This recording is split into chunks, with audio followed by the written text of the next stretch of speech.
Coming up, we're going to have a conversation with Christine Ohlman. I'm really excited to have her on the program for the first time. She is the closing band for the great series for the Breadbox Theater series at the Shaboo Stage. This Sunday the 18th, Christine will be there with her band Rebel Montez at 4 p.m. Tickets are still available. I bought mine for me and Rita to have a great evening.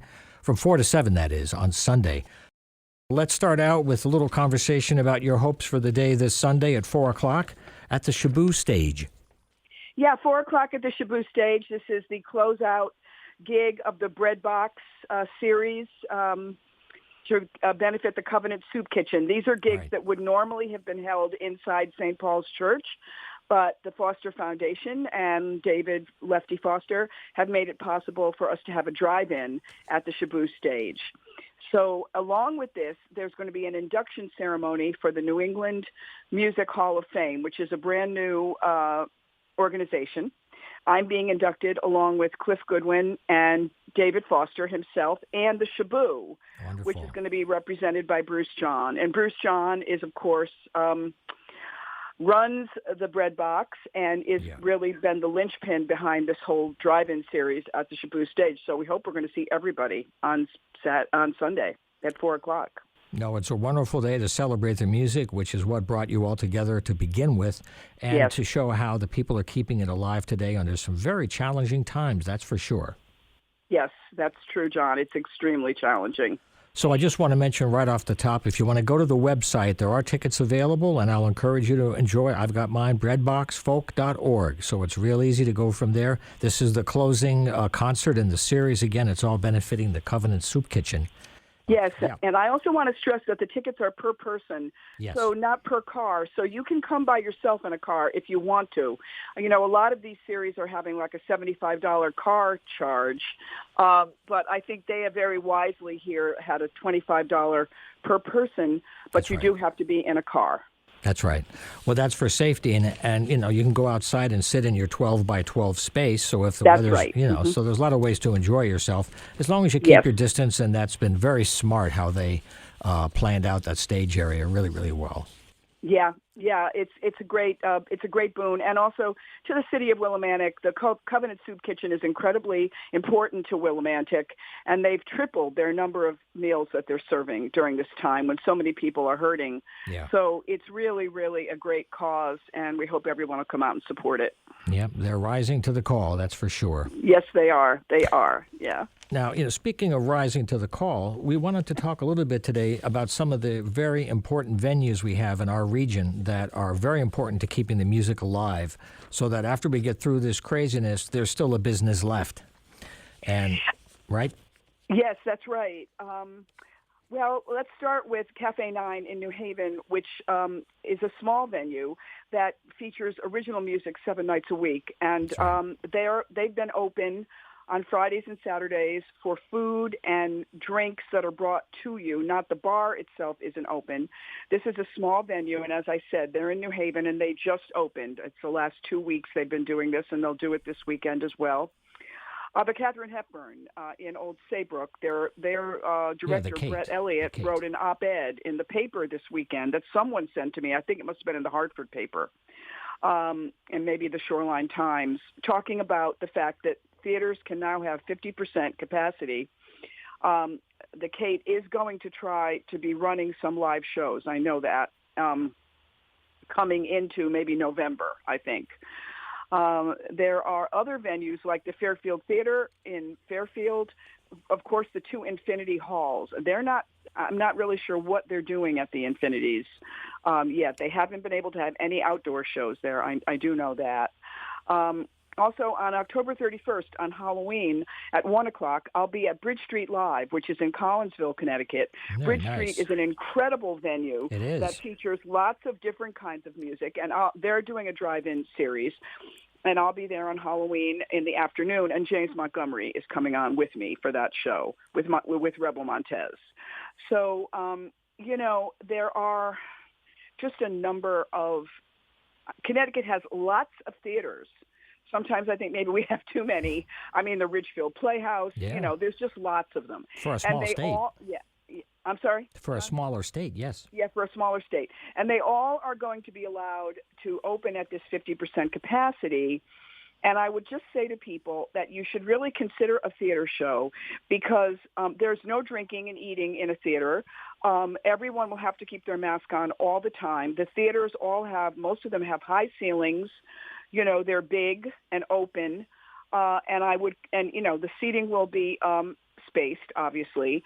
And I would really encourage people to consider these theater shows, as opposed to going into a smaller venue where they might be able to have music, but it might be a lot tighter, I don't know what some of these restaurants are going to try to get around it, I think. Yeah. But it's the theaters are the ones that really need the support. I'd also like to mention Black Eyed Sally's in Hartford, which, course, closed during the entire pandemic. They closed up until about 2.5 weeks ago when they finally opened for food. This is a theater that without Black Eyed Sally's, Hartford really has nothing except for the Infinity. It is the home of the blues. So I can't stress Black Eyed Sally's enough, even if you just go and get some takeout food and support James Verano and his incredible staff. And I think sometimes the theater layout helps people to be more comfortable because I've been in some recently, and I know like the Kate has pretty high ceilings, and there's a lot of ways for the air to circulate, and it's very comfortable that way. The smaller ones are the ones that I worry about because some of them are more specialized, right? I agree, John. And it's, and this, I was actually somewhat surprised to see the 50% thing happening because it had been 50 people allowed in a theater, and then all of a sudden it was 50%. But we have been doing really well in Connecticut, and I want to commend all my brothers and sisters who are wearing masks and doing everything they're supposed to do. New England has become the shining beacon for the rest of the country, and that's why.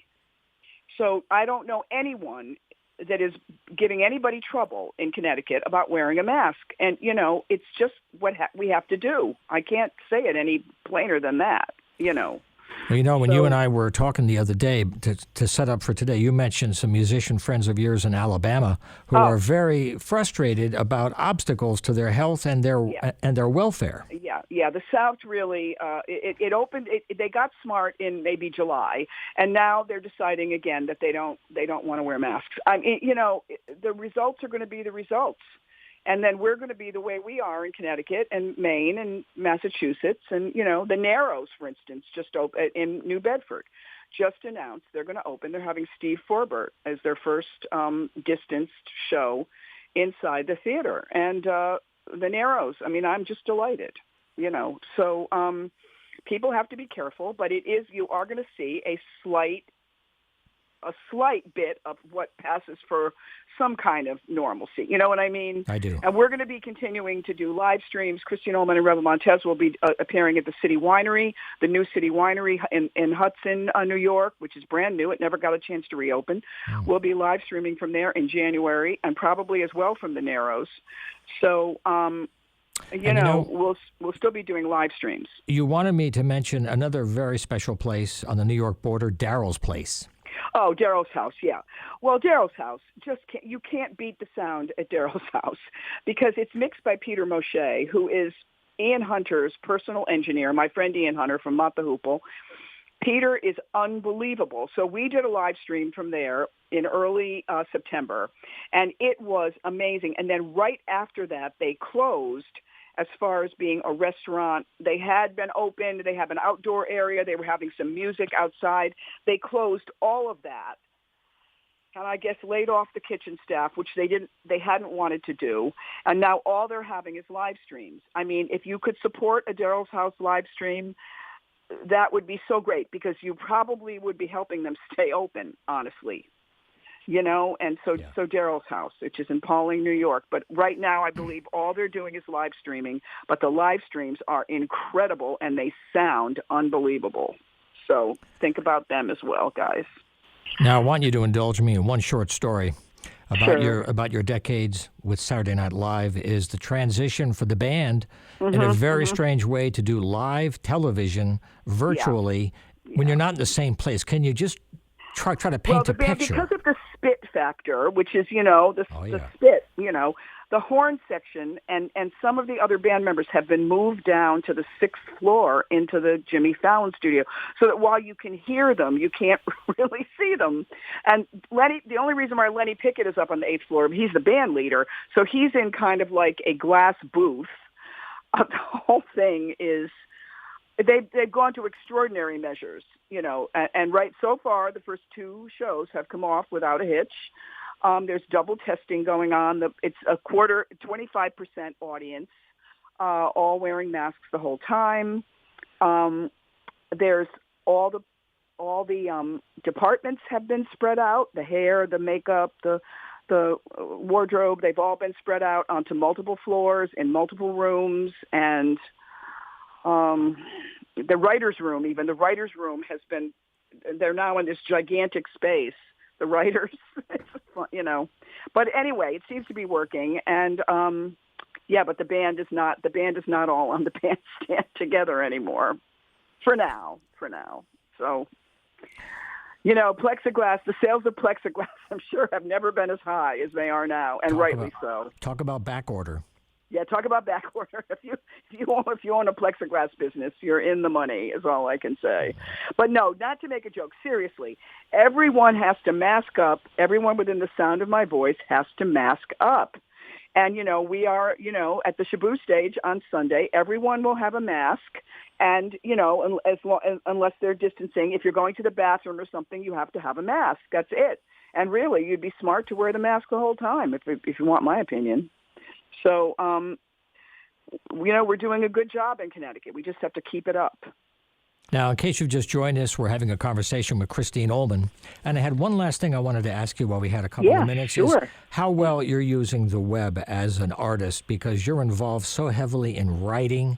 There are so many aspects of your work when people go. And it's Christine Ohlman, and it's just spelled your name, Christine, ChristineOhlman.net. Yeah, it's that's loaded. Right. But how is that helping you stay alive and communicate when there are so many restrictions? There's a couple of things. First of all, I started right away being asked to and doing charity videos. And in the first couple of months, I was on the front cover of 2 different newspapers, 2 different times. I said, I haven't had as much newspaper coverage in years, and of course I had no gigs. But I did one for for.ct.org, which is a clearinghouse for donations in Connecticut. And I've done so many of these, John, and they've all been great fun. I've also participated in the New Haven Documentary Film Festival. We did a series of Johnny Cash songs to accompany the film about Johnny's first wife, Vivian. That went viral. And then, I'm a voice coach, so I'm doing all my teaching on FaceTime, which has been really rewarding. And getting together with musicians. And also I'm a member of something called the Sessions.org. The Sessions panel, we just did a virtual presentation for a college in Arkansas. And now we're working on one for one of the arts high schools in the Bronx. And it was all done virtually over Zoom. So, there are certainly ways to use this, and I'm very active on social media, as I'm sure everyone knows. My website is extremely content rich. You can go there and read bios and see lots of pictures and links to free downloads and all this other stuff on the website. I don't know what we'd be doing right now, John, without the internet. I just don't even know. I mean, we'd have no way to connect with anybody. And that's a global issue because people need to be able to access in order to participate. And that's exactly right. And it's high bandwidth use. It's not just typing out email anymore. That's a real challenge. Bandwidth. Yes, it's all bandwidth. And I've done so many of these videos, and they've all been extremely rewarding. So I would just. There's an organization called Band Central. It's down in the Fairfield area. I've done a lot of work with them, a lot of charity work with them. Right away, we started that up. Cafe 9 has a tip jar, a virtual tip jar, to try to keep its employees a little bit going. not to put too happy a face on it. I mean, Broadway just announced another 7 months, they think, of closures. I mean, this is devastating. It is. So there really has to be engagement. And I'm asking, if you love music, please engage in more ways than streaming, because no one's making any money if you're streaming something. Go buy a CD online, buy a T-shirt, buy something, that the band will benefit from, whichever band that is, and think about supporting, a live stream or a GoFundMe or something. Streaming is wonderful, but nobody makes any money off it. Trust me, nobody does, unless you're Taylor Swift. So I know everyone's hurting, but, if you could consider the fact that you're probably not going out, you're probably not spending any money on a few drinks in a bar to see a band, you're not paying a cover charge, maybe you might want to flow that money, a little bit of it, towards the band in question, and or come to one of these drive-in shows. And as long as we can keep doing them, but it's it's going to be too cold pretty soon. So right. Everyone has to band together, and the arts in this country, the furtherance of the arts in this country are really depending on this.